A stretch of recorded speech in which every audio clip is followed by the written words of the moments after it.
নলছড় ব্লকের অন্তর্গত পঞ্চায়েতগুলোকে B category থেকে এ ক্যাটাগরিতে উন্নীত করার ব্যাপারে সিদ্ধান্ত হয়েছে ব্লক ভিত্তিক পর্যালোচনা বৈঠকে, জানিয়েছেন উচ্চশিক্ষা ও পঞ্চায়েত মন্ত্রী কিশোর বর্মন।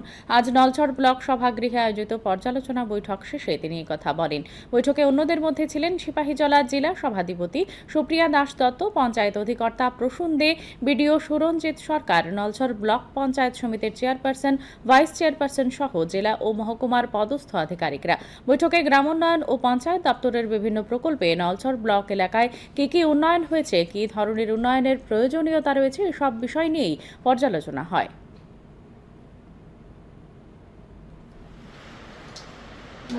বিশেষ করে পঞ্চায়েতে যে তহবিল পিডিএফ ফান্ড যেটাকে বলে, তার মধ্যে টাইট ফান্ড আছে, আনটাইট ফান্ড আছে, সেগুলোকে অব্যাহত না রেখে কত দ্রুততার সাথে সেগুলোর আন্ডারে যে উন্নয়নমূলক কাজগুলো ধরা আছে সেগুলো করা যায়, সেই ক্ষেত্রে কি অসুবিধা হচ্ছে সেটাকে সেখানে চিহ্নিত করা হয়েছে।